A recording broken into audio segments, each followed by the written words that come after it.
The 10th Annual ISC, International Sniper Competition, is held at Fort Benning, Georgia, home of the elite United States Army Sniper School.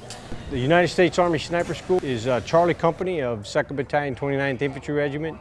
Our mission is to train the snipers for the U.S. Army. We run sniper school throughout the year, both in a resident course as well as a mobile training team that goes around the world and around the United States and trains Army units on the skills necessary to become snipers for the U.S. Army.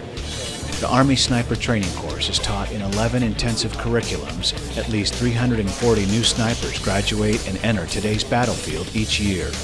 But for 1 week, every October, the Army Sniper School puts on the International Sniper Competition. I actually competed in the competition last year through a military with the Marine Corps team. This year, obviously, competing as a law enforcement. Teams from across the entire United States sister services, coalition nations, and now United States law enforcement are eligible to compete. By and large, it doesn't matter what municipality or branch of law enforcement you're coming from, you know, to be able to train with the military, with the level of experience, the type of weaponry, the type of ranges and support, logistics, all these things, you can't get any better than that. So it's huge value for us to be able to get this training ourselves and then also to take it back to our departments. We're both civilian law enforcement from San Diego. We're both on the SWAT team, we're both on the sniper team, and that's our primary job there. For here, the biggest difference is here, their distances are going to be a lot greater than we shoot. 90% of our stuff we're doing 300 yards or less. A lot of the military, the movement stuff is going to be new to us. Again, where we work, we drive up to the scene, go into the tape and ask them where they need us. And here they're going to have us humping around and going from places. It's going to be a different experience. I think the one thing great that we bring back from coming here is we get to do stuff here that we would never get to do back home. Our range at home only goes out 300, 400 yards at most. We don't get to shoot moving targets. We don't have a moving target system. It's really nice getting to come here and practice all these things that we don't get to normally practice at home. What we're doing here today is just taking predetermined measurements of these targets, some of the targets we're going to be seeing on the range this week. And why we take predetermined measurements is we use it to calculate the range through our scopes and our spotting scopes. We have a certain formula that we punch into our calculators, and that'll give us the range to the targets. Mentally demanding, physically draining, this is a grueling 3-day event where the teams run 72 hours straight to determine the winner of the International Sniper Competition.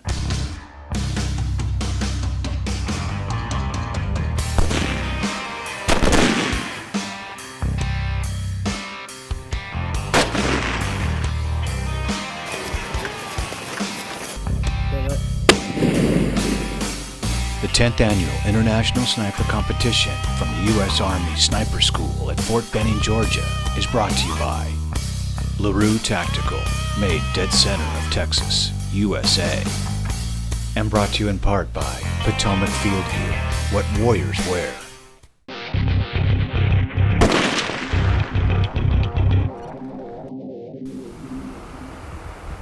As the competitors arrive at the range, it is clear that this is truly an international competition. It is made up of U.S. military and international allied services, and recently, the competition was open to U.S. law enforcement. In total, there are 40 teams that represent a wide variety of military and law enforcement competitors. This is the first time we got invited and participate for a competition. The event of this year is totally different from previous years, so we have some expectation of this competition. We are ready, right? Yeah. Before the official competition even begins, sniper teams need to zero and confirm their weapon systems. By calibrating their scopes and sights, they can start cleanly and with confidence in their equipment. The teams will shoot from 3 distances to zero their weapons. Essentially what all the competitors zeroed at 100 meters, what that allows them to do is match the gun's point of aim with the bullet's impact. If that's off, even a minute portion, it's going to really throw them off in the rest of the competition. So once they've zeroed at 100, they're going to move back to about the 500-yard line and confirm that we've got good data. After all 40 teams zero at 100 yards, they move back to the 300-yard line to make any adjustments on their zero. After each team has fired at the 300-yard line, they will move to the 500-yard line for final confirmation. In this comp, there's a sniper and a spotter. Spotter's usually running something like this, a gas gun. All right, something that's quick, multiple target engagements, that kind of thing. Then the sniper is actually running something a little bit bigger, a longer barrel, has more muzzle velocity, most of the time has a larger caliber. Something like a 338 Lapua, 300 Win Mag, 300 Norma, something like that. You know, some of the boys are actually just running 2 gas guns like this OBR. It's a very accurate gun. It's got a good chance of actually winning the comp because of, you know, it is as accurate as any other weapon system out there. Effective communication and understanding between the two-man teams, sniper and spotter, is critical for accurate target acquisition and impacts. Shooter-spotter dialogue is clutch. If there's not that mutual understanding between what I'm seeing and what I'm doing, if he doesn't understand it, he could give me a correction. I send the wrong data downrange. In the sniper-spotter role, all right, it's really a team event. You really have to know your partner intimately. All right, he has to know your weaknesses, your strengths. Communication is everything. Talking onto a target, doing it as fast as you need to do it and as accurately as you need to do it. You know, there's a lot of problems occur. Sometimes he's getting the wrong wind call, he's got the wrong lead. You have to really be, you know, working together. It's a team event, and the guys really need to work together and know each other's strengths and weaknesses. Right point 1. Say that again. Elevation looks pretty good. Yep. Hold 3.1. Ready. That point 2. Might have been on the bottom, but it was straight in there. To be consistently accurate requires proper shooting technique. It doesn't matter where you break the shot, but if you want to be consistent, you have to break it at the same spot every single time. That's why a lot of shooting schools will explain to you, break your shot on your natural respiratory pause, primarily at the bottom of it. So it's at the same spot every single time. When you set your gun up, are you setting it up based on the fact that your cheek is laying on the stock, or are you lifting your face off the stock this time, somewhere here this time, squishing it this time? Just that right there is going to change the dope that you have set in your scope, and you're going to find yourself chasing your dope every day. So being consistent behind a gun and making sure that proper gun setup is there is extremely important. The dramatic advancement in modern technology is a great asset to the Sniper Team Toolkit. The different types of tools that they're going to be using, anywhere from spotting scope with gridded reticles so they can actually refinely mill targets for range estimation, scopes, different reticles in the scopes, different weapon systems, kestrels to gather wind, atmospherics for DA or density altitude. Right point 2. We have all types of ballistic solvers, whether it's AID-TRAGs or the Accuracy First ballistic whiz wheels, or there's a lot of other devices out there that you're going to continually use. Some guys will have rear bags, some guys will have gloves. You know, everything that the guys use and pick can determine, you know, what his chances are of actually winning the comp. The tools that you pick are probably going to be the determining factor on where you're going to place. Hold over 3.6, quarter the pasty. Confirming zero or having a good zero is everything in precision shooting. Without having that zero, that you're apt to lose where you're confident to shoot. And knowing exactly where that bullet's going to hit is everything to a precision shooter. Just a little bit lower than I did last time, and a tiny bit left. But it's a little low. I broke a little low. An outstanding group. Made a small adjustment, but did really well. Right where we want to be. Just confirming data, you know, and looks like we're right where we want to be. So it's a good way to start off the first day, making sure everything's okay. All right, you ready? Yeah. Stand by. Did you make correction? Yeah, I took my dope off. Hold on. You did, because you hit the berm. I know, I saw it. Went good. Everything we were shooting at 500 was even with it. I mean, it was All first 2 rounds were in the white for me. I know he was hitting white 2 first shots, and that's the small paper that's in the middle. And then everything else was either, you know, on the right side or on the left side, but as long as that elevation's good for up and down, you know, that's what I'm really looking for. And what's moving it right and left is just the wind right now, you know, either starting or dying. With 0 and confirmed complete, the teams are holding up while awaiting nightfall for their first event. One thing that's different this year that's been significantly different from previous years is most, if not all, of the events are based on real-world combat type scenarios.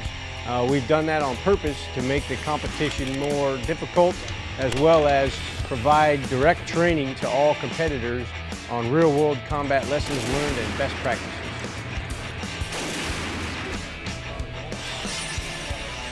For the first time in the 10-year history of the competition, the event will start just before midnight.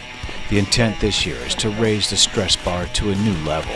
The competition will be continuous, non-stop, for 3.5 days.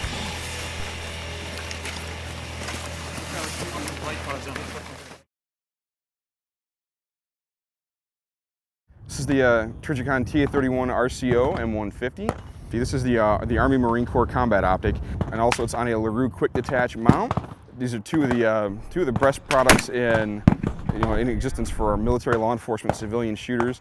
They allow unprecedented accuracy, speed, and stability, and also the LaRue mount allows the ACOG to return to 0 if it's ever taken off the optic for any reason. Two American-made companies to allow our soldiers to have the best equipment possible, and that way, the utmost advantage in any combat situation. The Trijicon ACOG allows a shooter with a 5.56 to zero in on any target from point blank all the way out to 800 meters on a 5.56 and even longer on our 308 reticles. And the LaRue mount helps give this optic the stability it needs to help our soldiers and shooters in general maintain the accuracy that they need.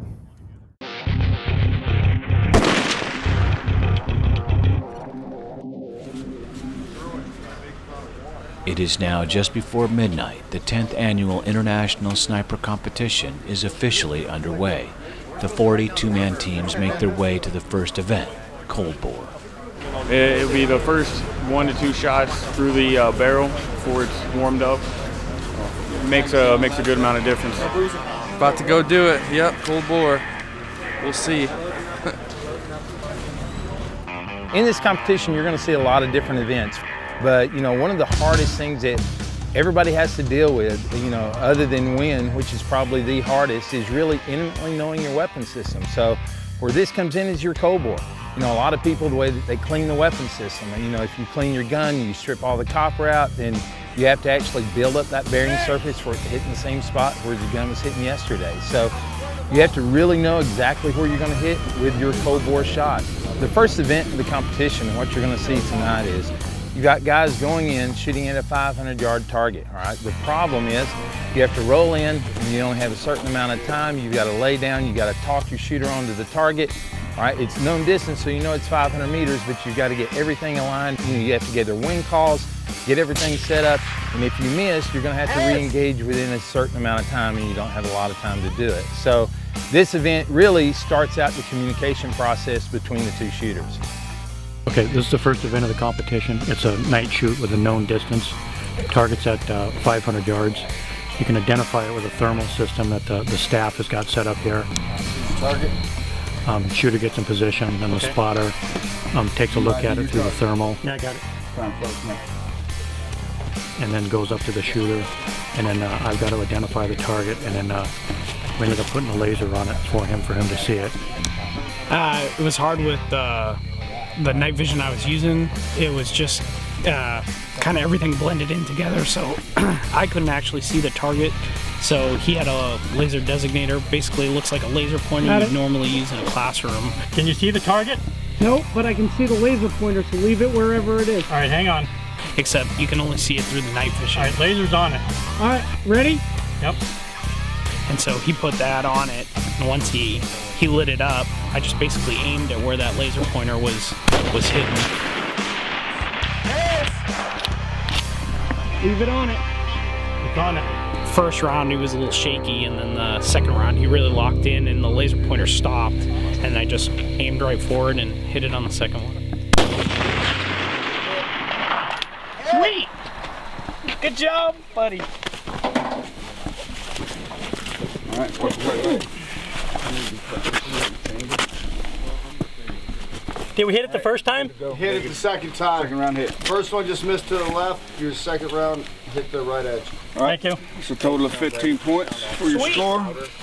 I mean, other than you putting the, I could just see where the laser pointer was pointed out in the middle of nowhere. So I just aimed at, literally it made a circle, lit up out in the middle of nowhere, and I just aimed at that.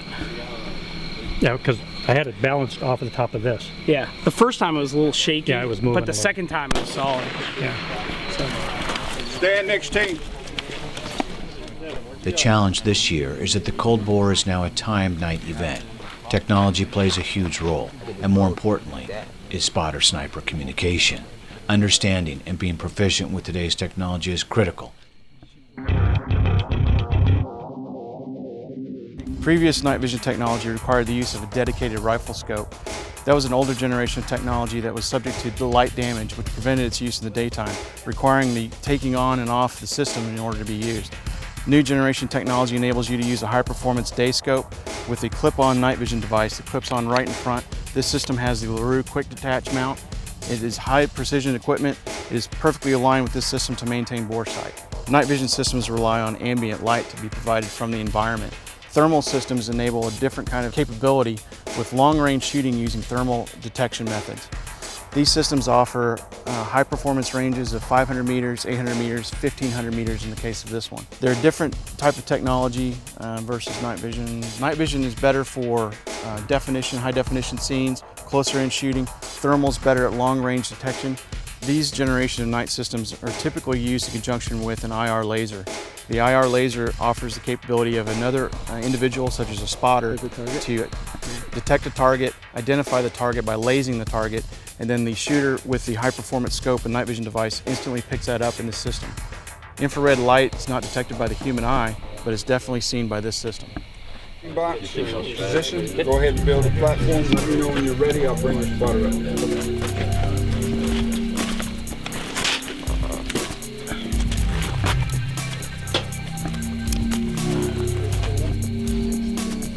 Shooter's ready. Step right up in there. The target is located there in the center of the screen. Center of the screen? Gotcha. You added your target. I need a target. Start time. All right, Johnny, there's a tank. Okay, straight out there, I got a, it's a box-like object. You got it? Should be in this area of the laser here. You on? Yeah. All right, I'm on. On you guys. On. Good, boy. Send it. Hit it! Good job. Good job, guys. All right, make the weapon safe. Clear it. The next sniper team is called onto the course, ready to get started on the first event of the competition. That's your target.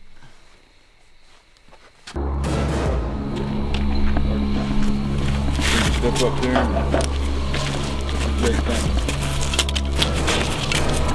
Here we go.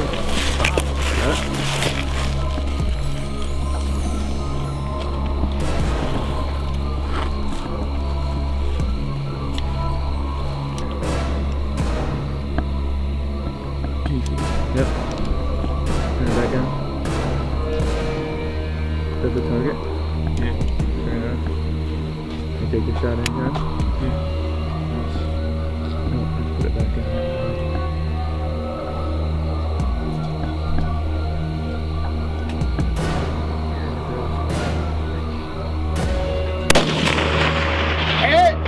Clear your weapon. Clear. Good job, guys. Secure all your stuff. Come with me. All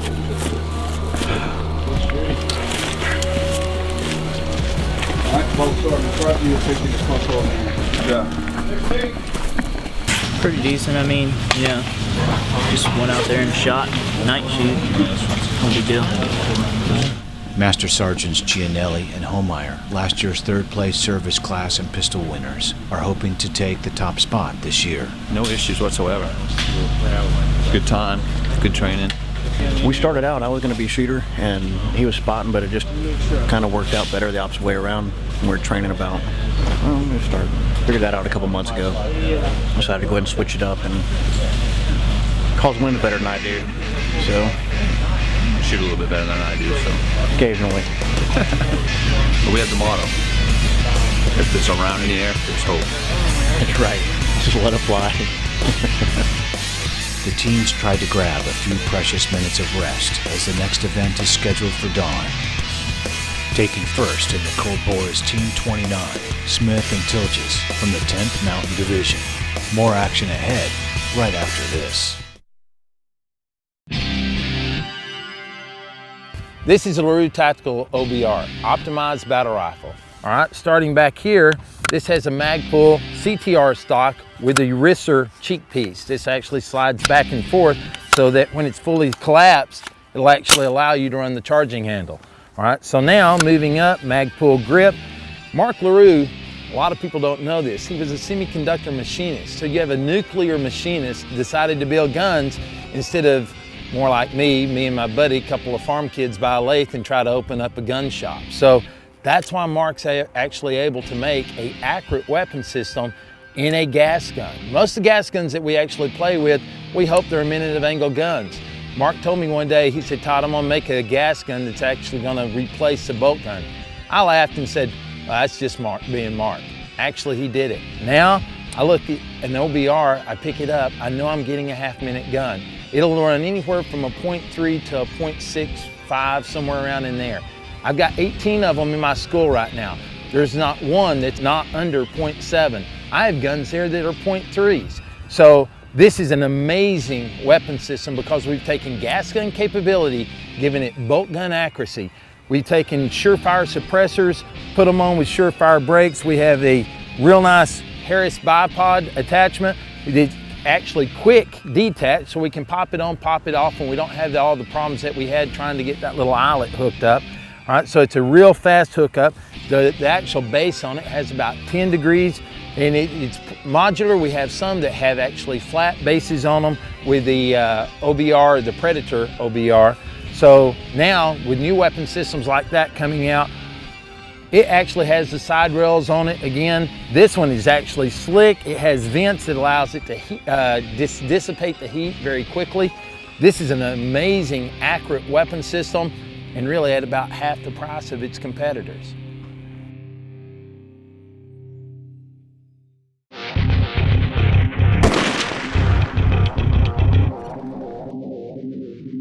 After a long night, the competitors are looking at the first full day of events, starting with snaps and movers. Target's up. Okay, got him right there.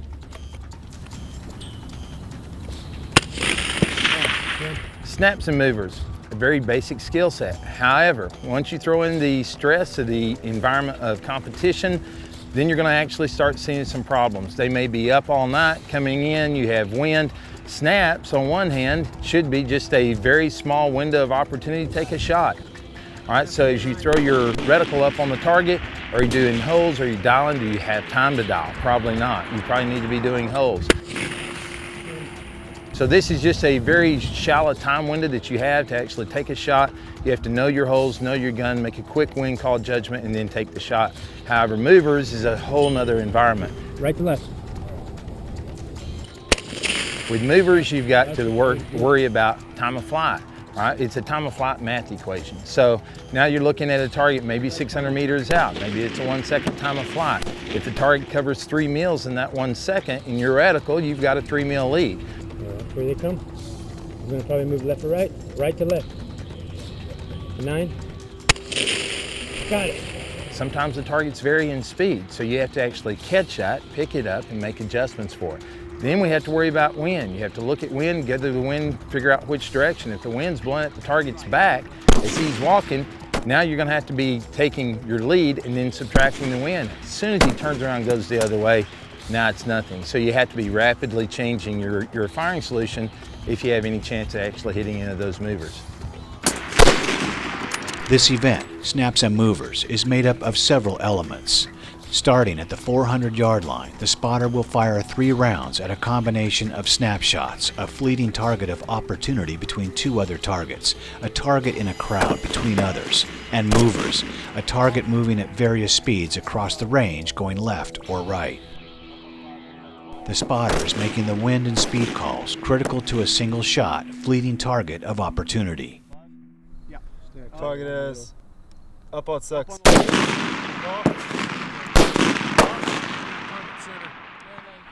The teams then have 2 minutes to run 100 yards to the 500-yard firing line and set before the next set of snaps and movers present themselves again.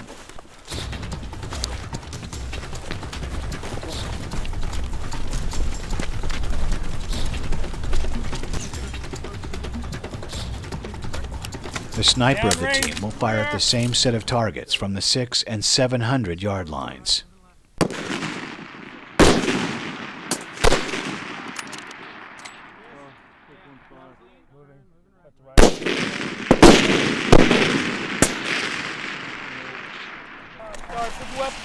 Emulating real-world scenarios, the sniper teams will be carrying everything they think they will need for a long-range mission, including food and water.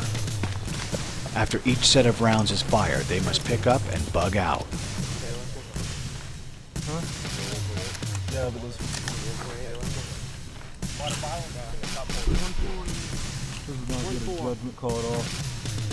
This event is based directly on real-world actions. It's often once a sniper team has taken a shot of this kind, an HVI or high-value target, it was a target of opportunity well within the enemy lines. And they will have to move and reset many times on their way to an extraction or rally point with friendly support. In their final fire position, they'll be firing from 700 yards at moving targets. Think about it, a moving target at the length of 7 football fields. Basically a series of moving targets in a chaos environment. Pretty realistic type of shooting. I mean, that's probably some of the toughest shooting you'll ever do, especially when you have hostile targets in between the actual targets you're supposed to shoot. Doesn't give you much time at all, maybe less than about 1 second to 2 seconds to actually engage the target. So it's a pretty rough shoot. You know, it's an eye-opener. Many people have said it that the spotter is generally the brains of the team. Clear to fire. Target's up. He's the quarterback of the team, if you will. It's very important for that communication to the guy pulling the trigger. It's very important to him to have the wind hold called correctly, so that spotter can see. He has typically a bigger magnification, so he can see a bigger picture of what's happening at the target for the shooter. He can know what's going on, not just right at the specific point of the target, but around it as well. Snap, above the 2.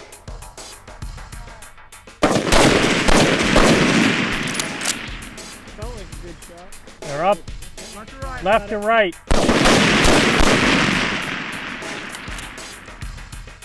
Up, right to left.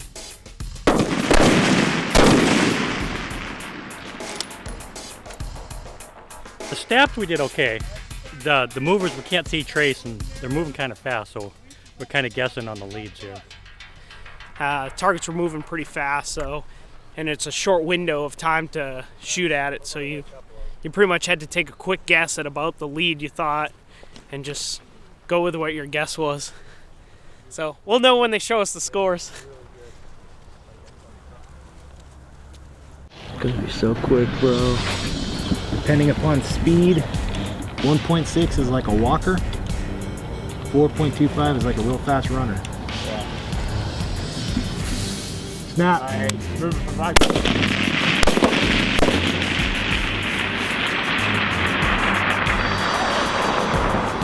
Stand by. From left to right. Hold 1.8.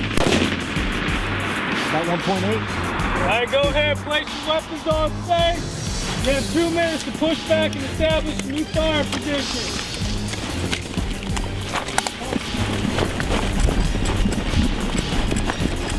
Three is 2.1. 4 is 2.75. Targets are up. Targets are up. Hold on. Threats on the right to left.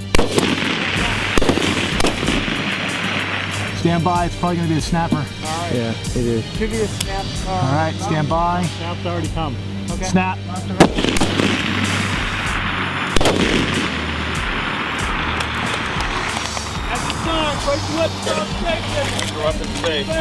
You have my booklet, right? Now that the spotter firing a gas gun has completed his rounds at the 400 and 500 yard lines, the sniper will take over at the 600 and 700 yard lines.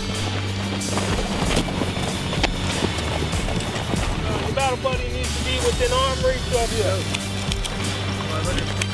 Hey, use a 2.8. Stand by, stand by. 1.9, 1.8 hold. Movers up, left to right. Left to right.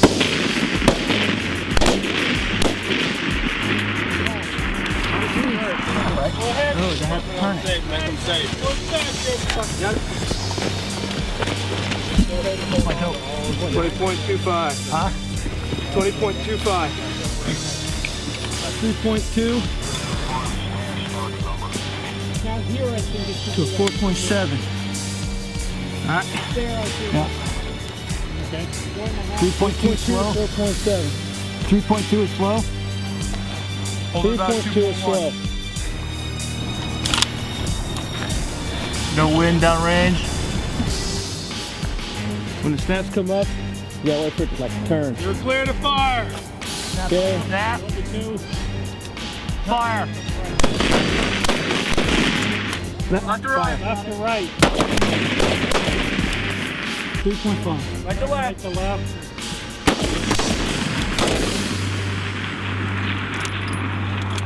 There's such a quick limited amount of time you had to get your lead, and then there's also a hostage walking in between. So it's just really hard to pick when you're going to fire. The teams are starting to feel the pressure from simulating the real-world stress of constant combat action. It's only going to get harder from here. Grabbing the top spot in snaps and movers is Haiku and Brown from the 25th Infantry Division. Stay tuned with more to come after this break provided by LaRue Tactical. The aim point is no magnification, parallax-free optics, so there's no shadow, there's no eye relief involved with the sight. Basically, it's an optic that allows you to engage targets very quickly and very effectively. It's an accurate tool. Rather than the stress, if you think about, a lot of people in law enforcement who, under stressful situations, may have to deploy a rifle like this. Trying to line up a front sight post and a rear sight aperture, all these things that they don't do that often, can be very stressful. With this system, you're not aligning anything. It's simply one red dot that you use to target. A great advantage of these sights, the Compare M4S in particular, it is exceptionally rugged. It will take a beating and it will hold zero on the weapon. It's also run off one AA battery, which will run left on constantly for 8 years. This is a great tool for law enforcement where they can leave that sight on, powered on the whole time it's in the cruiser. That way the sight will always be ready, even if they're not. I think the aim point system is a great complement to LaRue's rifle. The quick release mounts that LaRue make for our optics are exceptionally high quality and will perform to your highest expectations.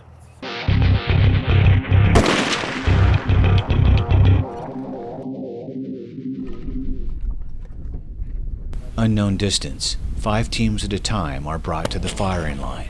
There are 10 targets of unknown distance. A target will be designated, and 1 team at a time will be called to fire on the target. All right, I'm gonna be referring to you by the numbers in front of you, all right? The numbers in front of you will be your team numbers from now. Team 650. Team 1, eyes up! The shooter is not allowed to look at the target until their number is called. They have 30 seconds to range the target and get their first round off. If they miss, they have 10 seconds to follow up with a second shot. This will continue for 7 targets and when all teams have completed the course. This next event is where the dope really comes into play. Dope, DOPE, stands for Data of Previous Engagements. Sniper teams use a book, the Dope Book. Every single shot is recorded into this book, along with all of the elements of that particular shot. From this, they build a base of knowledge on how exact their weapon system will act in every recorded set of conditions: elevation, air temperature, barometer, wind speed and direction, distance, combined with the ballistics they are using, gives them a firing solution. The teams are essentially technologically blind and utilizing all of their personal experience in determining the most effective approach to target acquisition and hit. This is a perishable skill and must be reinforced and practiced constantly. All sniper teams, whether in law enforcement or the military, have to be experts at range estimation. They are constantly faced with an immediate call to action that does not allow them to utilize technology that can be time-consuming. This exercise is a reflection on the pressures of time in real-world situations. Team 3, eyes up! Into the right, right side. Yeah, no, I heard, man. Hey, let me get back to this. Miss. Miss! Hold 8 mils high. Yeah. Fire when ready.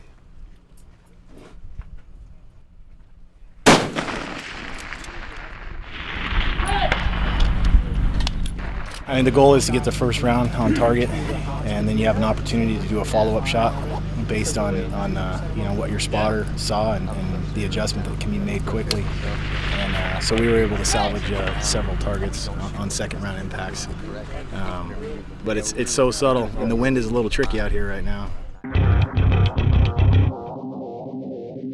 When we're talking about unknown distance, one of the things that a lot of people like to look at is they say, yeah, but we got laser rangefinders. Well, not necessarily. I have some really nice high-end laser rangefinders from Vectronics, some of the best made. However, there's a lot of times when you can't use laser rangefinders. If it's raining, if it's snowing, if it's has fog, your laser rangefinder is probably going to read 57 meters. And you can easily see the target at 800 meters out there, but your laser is not going to work anymore. You may be looking through a tree line. I can place a bullet through the tree line, hit the target. However, my laser is going to hit that tree line, so I can't use my laser anymore. So when we're talking unknown distance, there's definitely a need for this skill set.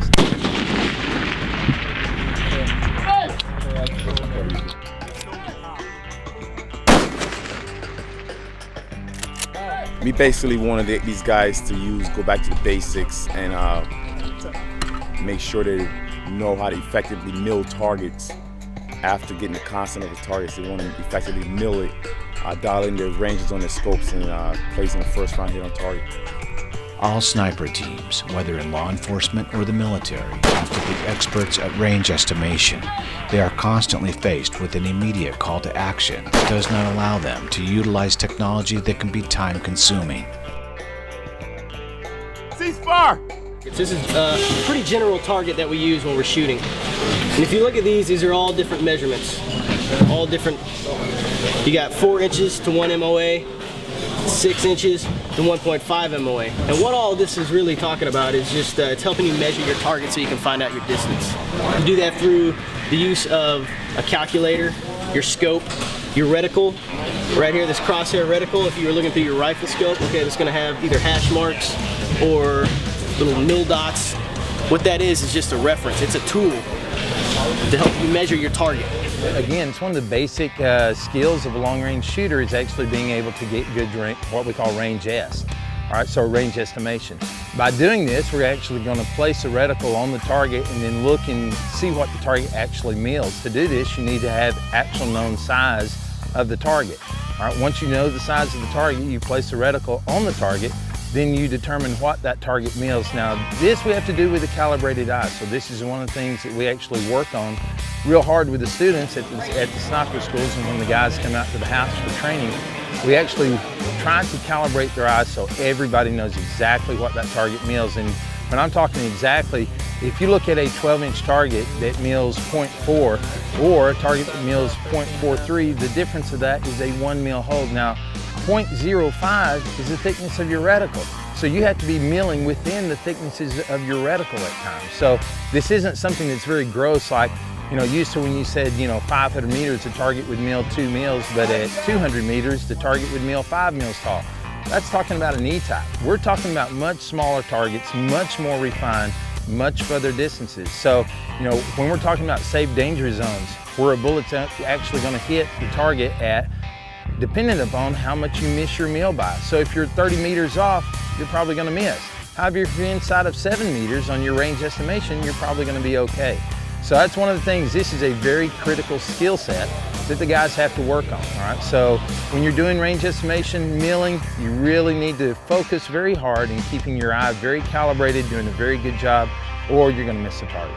I need to tell him how many mil dot reticles, what I see. I need to let him know what's going on in the scope, and he needs to do the math for me and let me know what I need to have my dials set for on my scope to get a good hit. All sniper teams, whether in law enforcement or the military, have to be experts at range estimation. They are constantly faced with an immediate call to action that does not allow them to utilize technology that can be time-consuming. We did pretty decent, actually. So we didn't have the equipment we needed, but we took care of business. We actually did pretty well. We shot 8 out of 10 first round hits on the unknown distance from 500 to 1,000 meters. Seems like talking with the other competitors out of our group on our bus, which is half the competitors, the closest to us, they're about 20 points behind us right now in this event alone, so I feel real confident coming out of this one. I'm using a LaRue OBR 16-inch, chambered in 7.62, great rifle. We had multiple choices. Running a mag pull angle foregrip with a surefire brake. We've shot a lot of the other guns. By far, it's a much more accurate gun than a lot of the ones we had in the arms room, the SAS and the SR-25. But we have these in the arms room now, and they're pretty good performance for us. I'm shooting a LaRue Tactical in the 20-inch model. It gives me a little bit better muzzle velocity, and I chose this over the bolt action because I was actually shooting tighter groups with this gas gun. And really, when LaRue Tactical came out with these, there's really no reason to have a bolt gun anymore in 308 or below, because these guns are shooting half-minute of angle groups. In a combat scenario, that rapid firepower and that accuracy is very key. Yeah, when you're getting first round hits on 12-inch plates at 800 meters repeatedly with this 16-inch rifle. The right equipment is one of the keys in achieving sniper success, but then again, so is a keen mind. Coming out on top in unknown distance was Team 1, Philip and Clark from the 1st Cavalry Division. Back with more right after this. Very, very proud of this scope. It's performing very well in the field. Our 6.5 to 20 Mark IV, it's in service right now and doing very, very well. It's got a 0 stop, multiple revolutions at 10 mils. A revolution counter, so there's an indicator when the sniper or the operator is in that second revolution. He has a feel for where that's at. That 0 stop is also very important.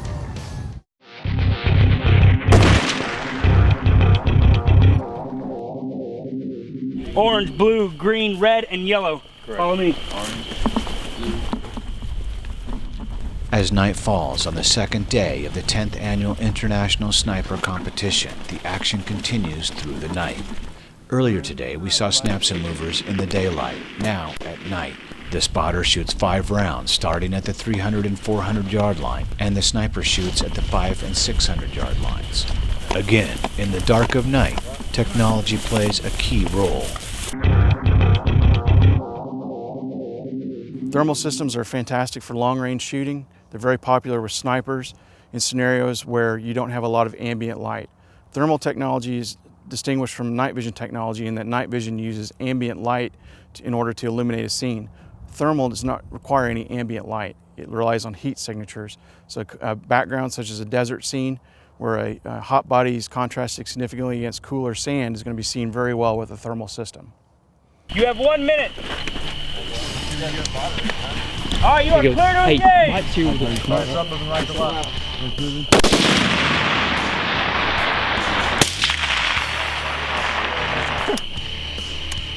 Target's up. It's in center. Right to left.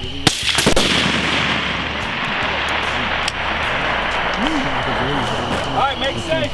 Make it safe, fellas. Secure all your gear. Get ready to move. Let's go.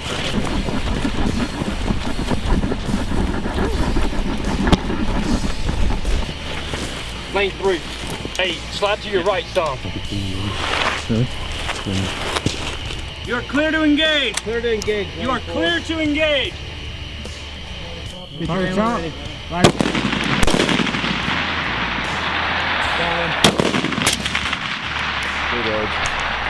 Make safe. Make it safe.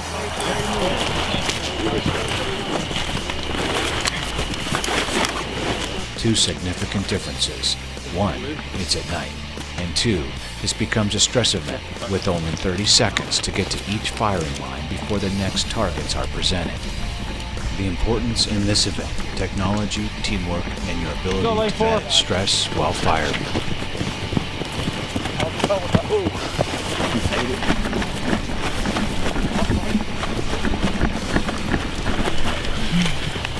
Got it. All right. Okay. Down. What's mine? 16. I can't see. Can't see. Yeah.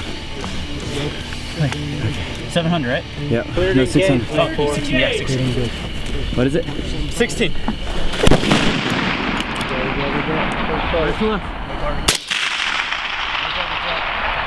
We just did nighttime movers from 3 to 600 yards. We started off at 3, and loom was decent tonight, so we didn't have to use our IR lasers. My partner shot first using the spotter weapon. Did real well. I watched him clean up the targets. Then we backed off. I started shooting at the 5. Worked a little bit of hold issue, but in the end we came out with 60 points. Pretty decent.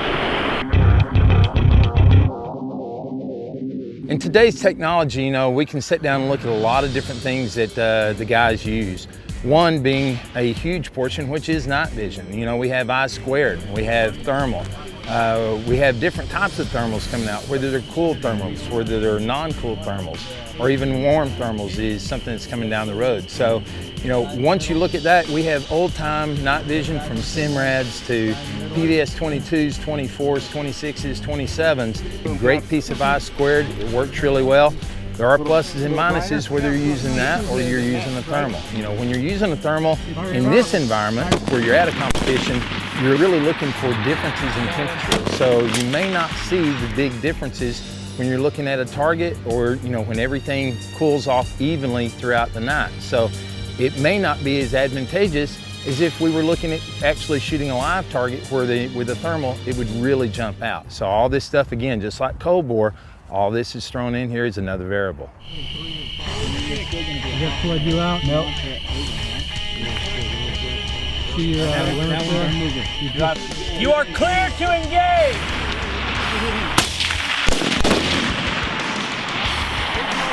Too far left. Don't. Far left? Yes. Center. Moving left. Make it safe. Turn move.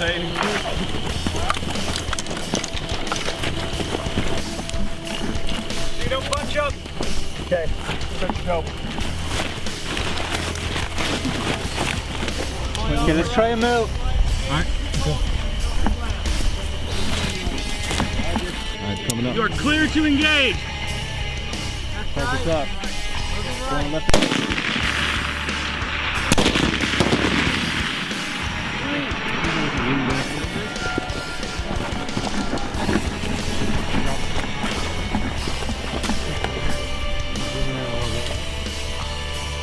You got a sand sock? Got it. Come on. All right, you are clear to engage. Right. There it is.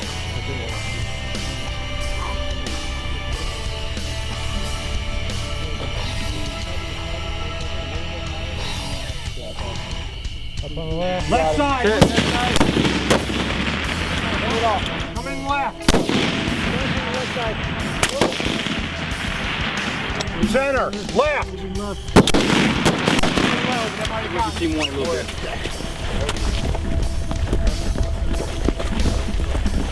But feet left and more. I need that. Too much. The left side.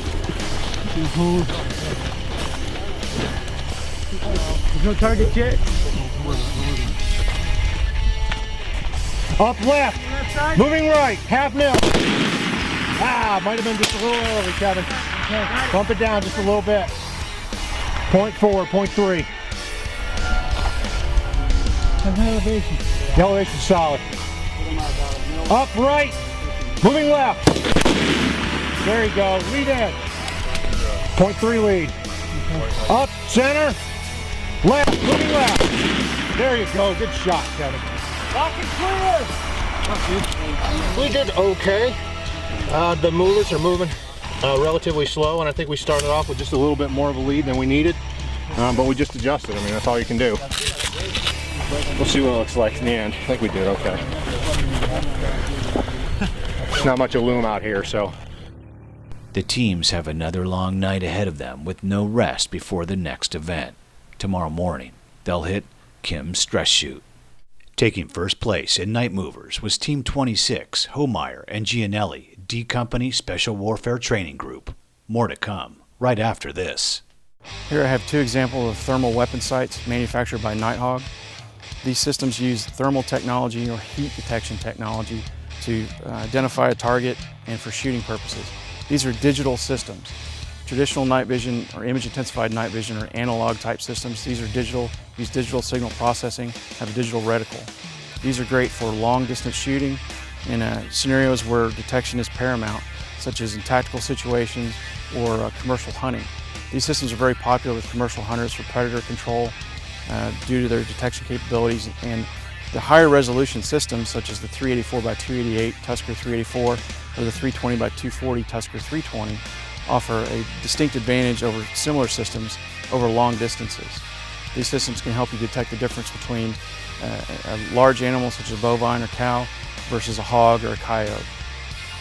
These do very well on high caliber systems for long distance shooting. These ranges typically range from 500 meters to 1,000 meters, and you've got 300 meters to 500 meters. 320 by 240 is the resolution designation. The higher the number, the better the resolution, the better the picture.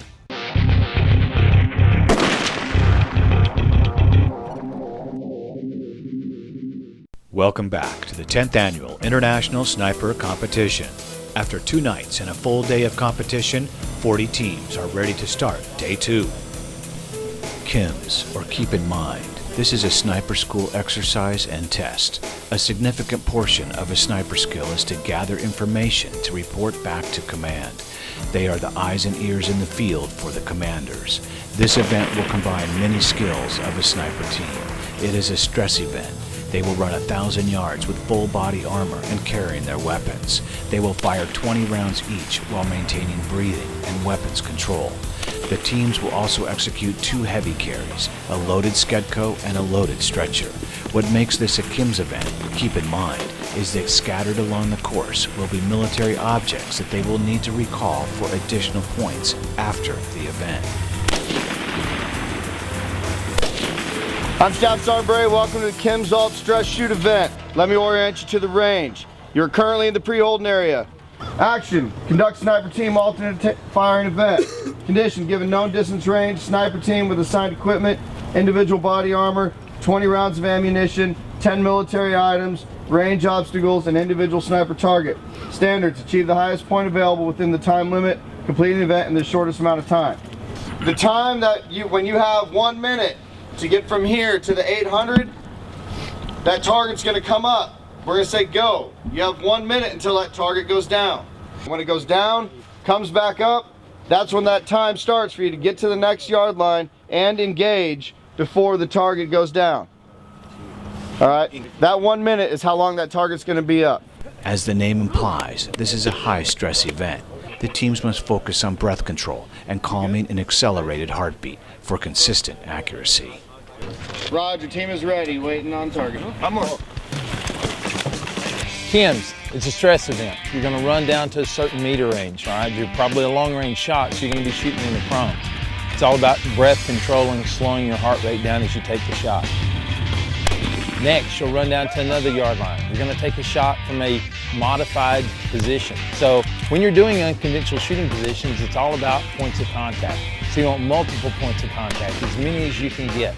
You need to set up your body, whether you're in a sitting, a kneeling, whether you're using a buddy support, you want multiple points of contact. If you can get 2 or 3, you need to try to get 5 or 6. All right, minimize any movement. Don't accept movement, minimize it. All right, the next one, you're gonna run down, you may be having to shoot off the kneeling position, so now you've got your heart rate even built up more with a lot more unstable platform that you're working off of.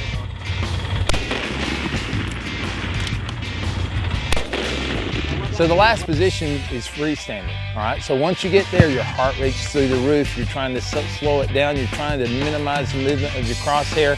So now you really got to try to slow down your heart rate, slow down your breathing, get that one shot off.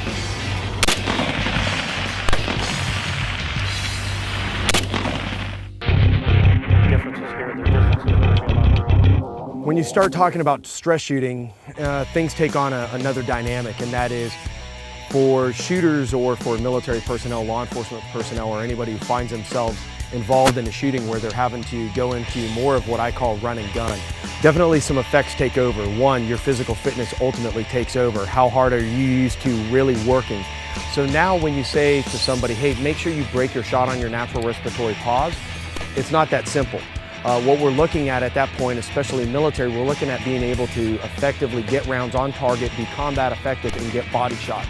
When we talk about this scope movement and we talk about trying to break our shot on our natural respiratory pause, sometimes you'll be able to do that, and in other times you're gonna have to take a pregnant pause for a second, suck in some more O2, get some breath in there, fill the lungs back up, then take that pause, then crack off your shot. And then when you're under dynamic stress and you're just got done running 100 yards or 200 yards to get to an objective to get a shot off, in many cases what you find is you have this constant movement, and timing on that movement is going to be extremely critical, because you can't tell anybody at that point, always break it on your natural respiratory pause. The fact that you may get killed is definitely going to play a factor. What most people refer to in the medical community as a body alarm response. Go time, now we're playing, okay? How are you shooting at that moment in time, and how are you reacting under that kind of stress? Because that's what's happening when somebody's shooting at you, except it's magnified into a more dramatic experience at that point because it's based on life or death. You don't just come out here and one day you're just this tremendous shooter. You know, you look at shooters like Todd Hognett, who's working with military units and teaching these guys. It takes work. Everything you have to earn in shooting is one of those things as well. It's a matter of putting stress on you to elevate your heart rate considerably, so it makes you know, the fundamentals of marksmanship more difficult to achieve. It's a matter of keeping objects out there in various locations in memory that you have to record later, and shooting in various unstable positions. So we try to achieve some of this in our own unit back home, because in reality, on the law enforcement side, you have a considerable amount of time. So a lot of times in the military, it's completely opposite. It's just completely reactionary. Forgetting simple things like your holds as you're moving along, just simply because of the stress involved. A lot of that has to do with the time as well. When you got 45 seconds to be thinking about 10 different things, you know, something's going to slip along the way. So the big difference here is going to be people that can apply everything and keep it all, you know, all the information flowing at the same time. So.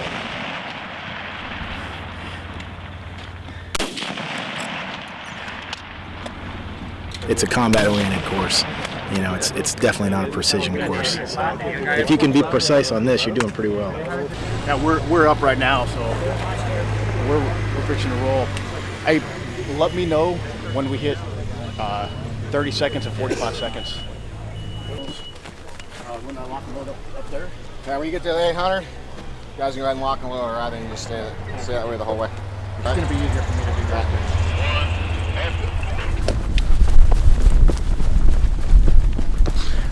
Started at the 1,000-yard line, ran up to the 800, shot from the prone. Felt pretty stable, pretty durable on that one. Wasn't winded, wasn't breathing heavy. Take your time, Ed, take your time. 43, 45. You got 10 seconds. We had a plan for the Got down to the 7 shot. Kneeling supported. Yes. So I was seated off his knee. That felt pretty good. A little rushed because I thought we were almost out of time. Yeah. We had about 15 seconds to spare there, and we kind of rushed that. After that, we went to the tripod. Tripod, yeah. We shot off a tripod. Not a big tripod was deal. solid, man. Yeah. A good solid tripod. 33. I was able to get our rear elbow stabilized, which is key in almost all alternate positions. Yeah, it felt solid there. Yeah. And we had a plan for the Skidco. I was going to start dragging it by myself. He was going to run forward and shoot, not being winded from dragging the Skidco, then come back and relieve me, and we're going to flip-flop. Hey, Chance! Shoot and come back! Shoot and come back! Shoot and come back! You can't shoot till you cross the line. What? But that quite didn't work. No. They did the. Both you have to be there before you The dummy has to be across the line before you shoot, so I had to run back, assist him with the dummy to get to the line. That position felt good for me too, kneeling unsupported. I felt I broke both those shots clean. I pulled one left on that. Good.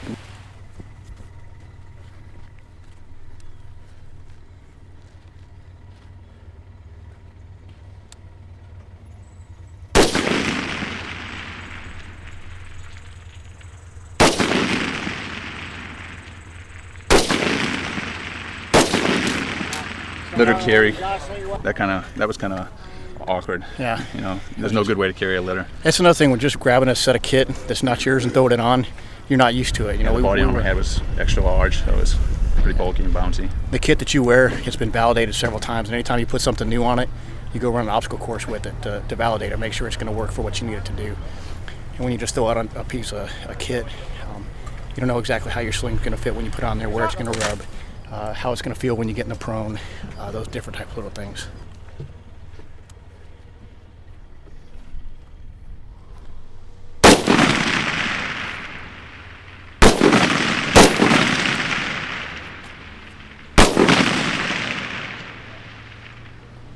Both my shots were good and clean on that. Felt pretty good on that too.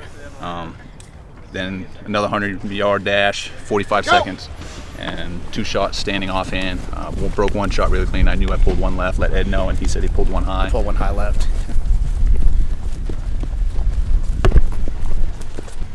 Huh?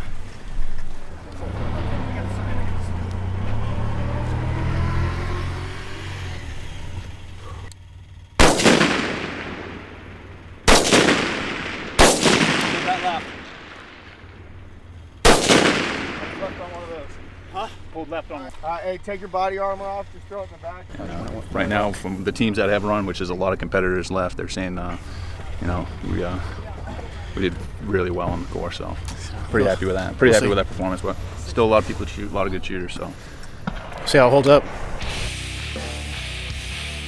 After a stress event like this, the sniper teams could use some rest, but they won't get it. Not by a long shot. Grabbing top spot in Kim's was Team 26, Homeyer and Gianelli, D Company Special Warfare Training Group. Much more to come in the International Sniper Competition. I get a lot of questions about the particular guns that I run and the setups and why. First off, I'm running a LaRue Predator 5.56. The reason why I choose to run this gun, and this is my personal weapon, is that it's durable, the gun is outright accurate, and it's reliable. We just finished up a long 2-week class package in Arizona. Much like the conditions here in Texas, we have a lot of wind, dust, dirt, very fine sand and gravel. The gun's over 3,000 rounds without a cleaning, no malfunctions, no issues of any kind. So durability, reliability, and accuracy is the first thing I look for in a package. Then we start topping it off with our accessories. Currently it's running a Magpul CTR stock on the rear, along with our ASP sling plate, followed by a Mo hand grip, obviously our PMags, followed up by our M-Bus Generation 2 sights, along with our AFG grip, the new MS3 sling that's coming out this year from Magpul that we've been testing for quite some time. Rounding out the package, I've got a Surefire mini scout light with the SR07 tape switch on top, which allows me ambidextrous use of the light if I'm working left or right side of barricades, and also a Surefire muzzle brake. The thing I like with the Surefire muzzle brake is it keeps the gun extremely flat and level during our really hard cadences and fast rapid fire strings, but it also allows me instant suppression capability. Also, With the RSA sling mount up front, it allows me to convert to a 2-point configuration very quickly, maintain good control of the gun if I have to go into backpack mode, start climbing, working ladders, boardings, whatever else comes into play. Topping off the gun, Aimpoint's excellent T1 in LaRue's LT660 mount. This sight is the most rugged, most durable sight I've ever run on a gun. This is why we choose to use them a lot of times. Truthfully, we haven't found anything with the battery life or the ruggedness, durability, and reliability. And I know you've all seen the tests of this optic being dragged behind trucks, blown up, dropped out of helicopters, thrown across the ground. There's a reason why we run gear that is this. It is the best there is that we have found so far. The 660 mount from LaRue gives us a lower third co-witness with our iron sights, allowing for a pretty clear sight picture in the event of our battery goes down or some other failure, which is highly unlikely, but it does happen. Anything man-made eventually at some point will give up the ghost, guys. It allows me quick detach capability and repeatability if I choose to go to a magnified optic for something that requires me to shoot more precision at further distance. Also, what I have in here is a Geisley trigger. The Geisley triggers, what they really do is they don't allow us to shoot faster, but they allow us to shoot more precise. They give us better accuracy at distance. They're smoother. There's less creep than a GI military single-stage or two-stage triggers that are out there.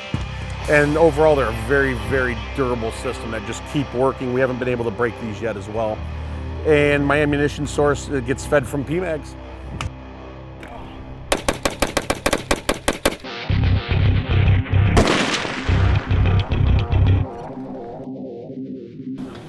This is a highly technical event and will test the sniper's knowledge of his personal weapon. 3 ranges, each with longer distances, will challenge both the sniper and shooter, as both will fire on this event. Communication is key, as well as knowing your weapon's capabilities. We really didn't even shoot at the larger of the 3 targets. We were just kind of like, go for the gold here for us. We wanted to place high, just in order to try to get us back, maybe a little closer to the top of the competition. At these distances, the spotter and sniper need to be exactly the same page, and that includes their equipment.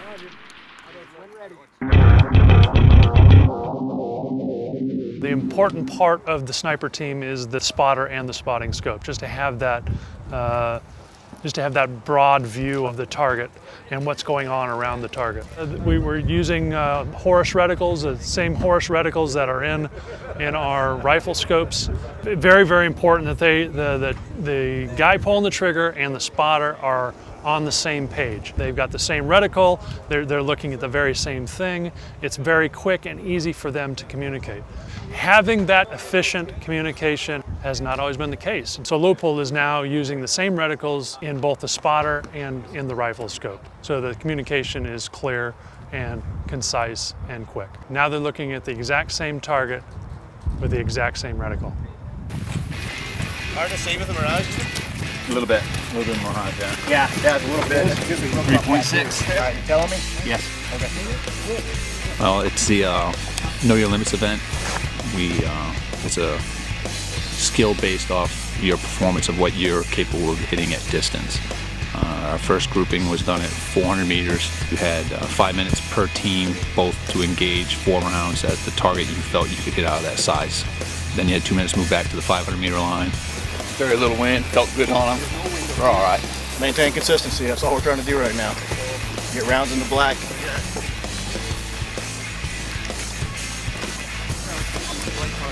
Same event, 2-inch, 4-inch, 6-inch, and again engaged 4 rounds apiece.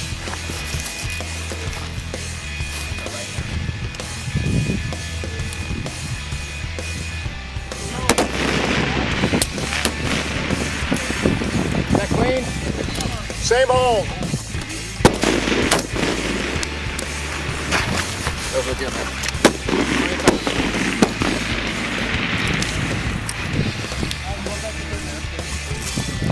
All right, quarter to the target.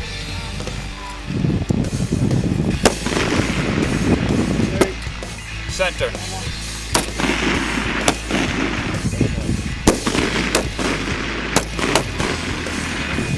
Hard to tell because it's sometimes hard to see if it's right where it's falling, but it looks right on line.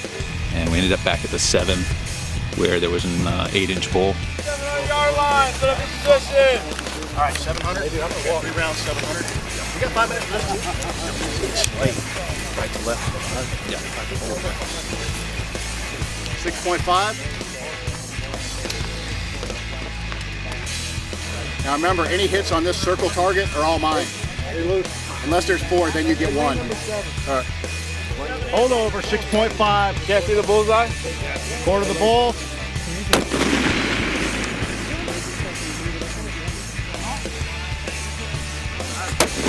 Hold over, 6.5. Quarter the bull.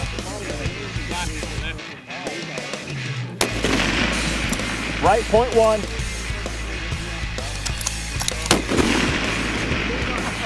Hold over, 6.5. Quarter the bull.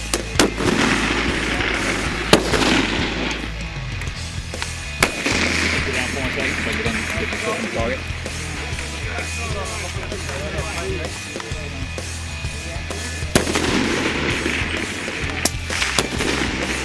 20. Go ahead, quarter the target. Hold on, I'm gonna flip it for a second.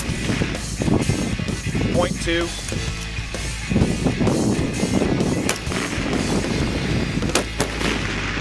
We made actually most of our money on this event at the 700. Of course, if we could have moved all the targets back to 700, we'd probably done a lot better. We had 5 out of 6 hits at 700, and we had 0, I think, at 4. Oh, we had a couple of 4. Yeah, like 2 or something like that. They just posted our score for our half of the competition, so it's still another 16 teams to shoot, and right now we're top shooting team out of our half, so I'm pretty confident about that. But there are some good shooters coming up in the next half. I'm just kind of hoping that the wind and mirage picks up for them like it did for us, and they get the same conditions, or possibly even a little bit worse, because this is a competition. And I'd like to be the best. So we did have the opportunity to train with a guy about 2 months ago from Accuracy First, taught on that, and he's big on shooting small targets at long range, and I'm crediting him for the 700-meter shots on the 8-inch plate.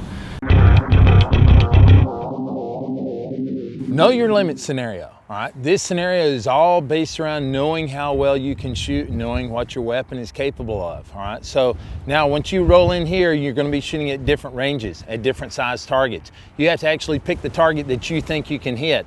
So you may pick the big target, you're not going to get many points for it. You may pick the smallest target, and now your hit probability is going down. That's why it really comes into a weapon system that is accurate, something like the OBR that's shooting sub half minute all the time. You know your weapon's capable, you know you're capable, you've trained at these ranges, at these small targets. A lot of times in my training I push the guys, you'll never shoot a knee top at my place. We always shoot at very small targets all the time. Aim small, miss small. You really got to focus on your wind calls, looking at your wind direction, what cosine the wind's coming from. Is it coming from 2 o'clock, which is 90% value of the wind? Is it coming from 1:30, which is 70% value? Is it coming from 1 o'clock, which is half? All these things make huge amounts of differences when we're talking a small target. So know your limitations is truly knowing your limitations on what you and your weapon system can do. You have to be dedicated to it, and if you're not, then you're not going to be at a competitive level for a competition like this. It's easy to forget exactly when you're shooting paper that the real reason we're out here is to put terrorists face down in the dirt, and that's what it's all about. And of course we want to win, and we don't want to withhold information that's going to help some young kid downrange do exactly that, save himself or somebody else's life.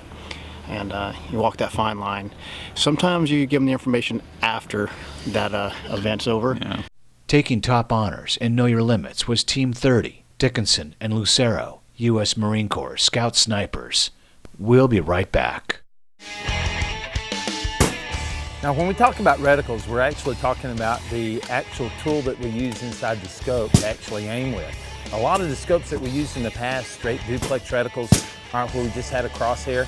Then we went out to where we had actually mil dot. Well, then Dennis Samet came up with an idea about actually doing pure holes and having a gridded reticle. So it's 0.2 mil subtension up and down, left and right, never having to actually dial for elevation anymore. So you can put 7 right on the target, and you'll scoot over and hold 5 dots only because there's more exposure to the wind. 18 mile an hour.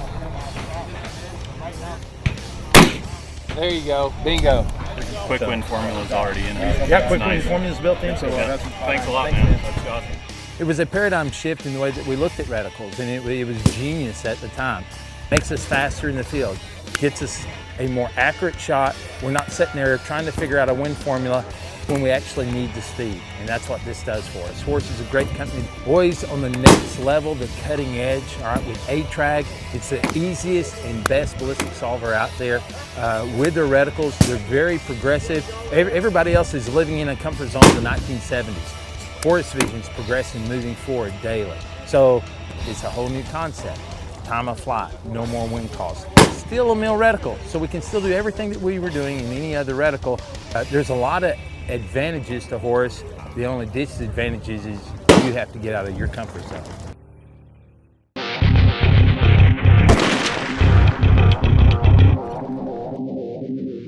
In this event, both teams will fire. Traditionally, it's only the sniper that fires. This year, it is both the sniper and spotter that will test their skills. They will have 60 seconds after viewing the target to get to determine wind, distance, and get their shot off. On competition day, this range had 16 to 20 mile-per-hour wind gusts from different directions. At 100 yards, the wind was right to left. At 200 yards, left to right. And at 400 yards, the wind was at their back.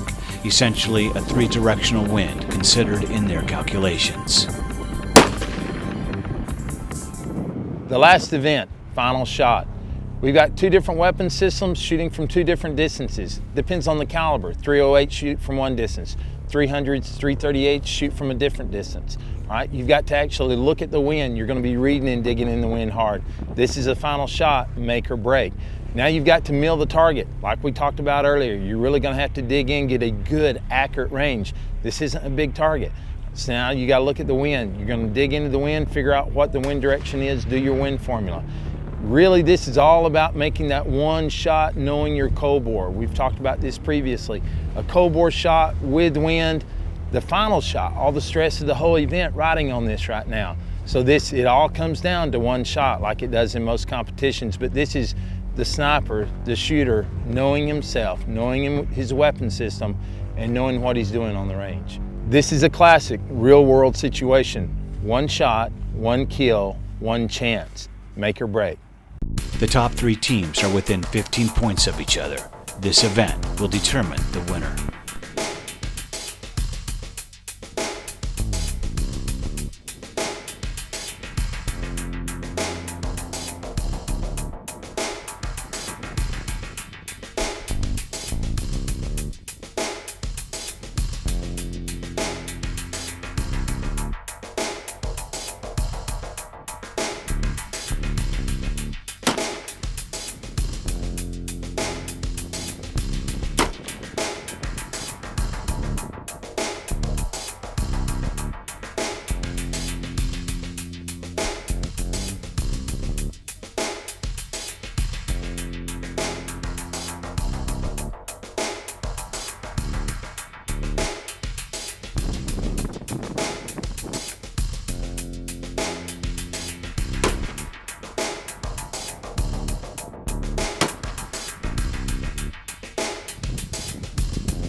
This has been an intense and close competition through the entire 3 days. For a select few teams, it all comes down to this final shot.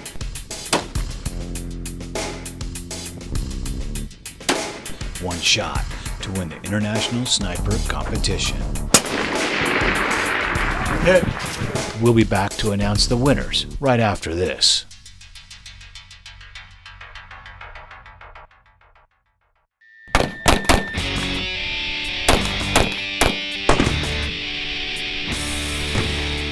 This is the LaRue Predator 5.56 with Comp M4S from Aimpoint with the LaRue mount and an aim point 3 times magnifier with the pivot to side mount.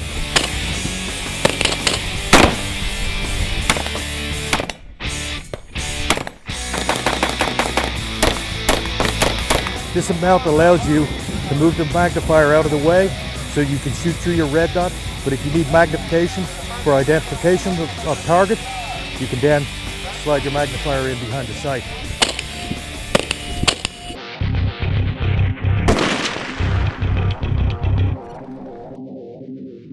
After 3 long days of intense competition, it's time for all of the competitors to gather in a relaxed atmosphere, unwind, and tell their stories. But of course, they're not just here for that. The tension is high. There's a trophy to win. Andrew McElroy and Caleb.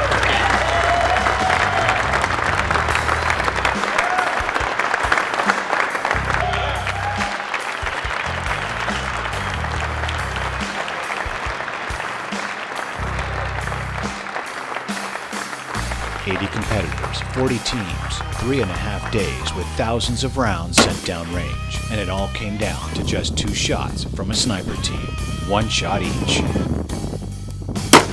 This year, both the spotter and sniper would fire.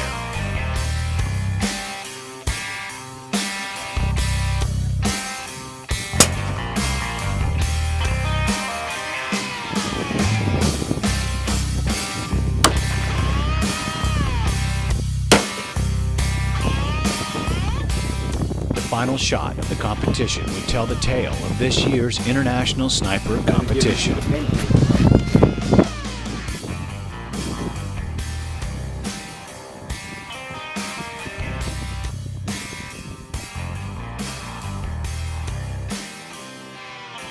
High chance. Hold 9.7. Holding 9.7. Hold over 8.7. Come on. For Gianelli and Homeyer, this is their final shot. 1 shot, 1 kill, 1 championship. Hit. Hit. Yeah. Team 26, Master Sergeant Ed Homeyer and Master Sergeant Chance Gianelli would pull off the shots of the day. Guys, it's no secret you're the only team to hit both targets, so that's a super accomplishment. Very exciting. Without further ado, with a score of 1,258, Team 26, Delta Company, Special Warfare Training Group, Team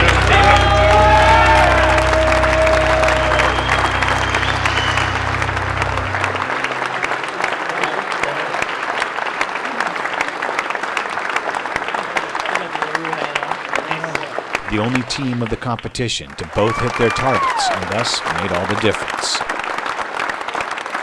The winners of the 10th Annual International Sniper Competition. We have a good friend, Todd Hodnett, at Accuracy First, and he says that he's never lost a comp, but he's given a lot away. So we knew that if we came here and shot clean, shot to our abilities, that we would have a good chance. There's a lot of good teams here, and the Marines are great shots. They always shoot strong, and we knew that they're going to be our competition right off the bat in service class. Team 20, SSC Western Hawaii, United States of America. I felt we had a good, strong chance of winning the competition. Like Ed said, if we did give the comp away, it was because we blew the event. Quite adequate. We switched roles a few times during train-up. Ed would be the shooter, I'd be the spotter. I went back to shooting, Ed spotting, and it just came down to where we were more comfortable. And from being comfortable with me calling wins for Ed, it seemed like it really worked for our advantage. We made some quick decisions. It's just hard, you know, there's a lot of good teams here, and they all shot outstanding. It was a good event, and we were just fortunate enough to make the rounds count when we needed them. The rifle I shot in the comp, 20-inch OBR, I got that rifle 4 days before the competition, and I put the scope on it 2 days before the competition. But sniping is advanced more in the past 3 years than it has in the past 25 years. And with the PDA and the capabilities we have now, if we can group a gun and get out and intrude the muzzle velocity and extrapolate the BC, there's really nothing we can't do with it.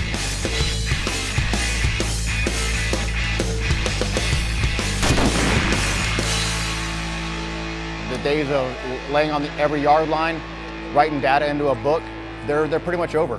You know, we've advanced past that, and if you're not moving forward and looking forward to the next best thing in sniping, and realizing you don't know everything that's out there, and always trying to strive to learn, You know, with the 8-track ballistic software from Horus and the Horus reticle, I was shooting a 16-inch gas gun as a spotter's rifle, and that final shot I made in the last day was 800 meters first round hit.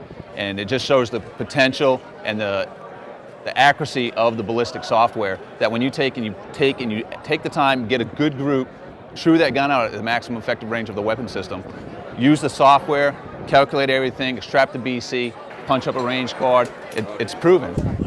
Right .5. Right .5.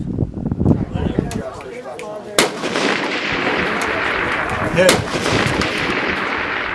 Hit. Good job. Congratulations to the winners of the International Sniper Competition, Master Sergeants Gianelli and Holmeyer. It's no secret you're the only team to hit both targets, so that's a super accomplishment. Very, very awesome. LaRue Tactical would like to congratulate the winners of the 10th Annual International Sniper Competition.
To win the International Sniper Competition, Master Sergeants Holmeyer and Gianelli finished in the top 3 in 6 of the 13 main events, outright winning 3 of them: Night Movers, Kim's Stress Shoot, and of course the One Shot, the final event of the competition.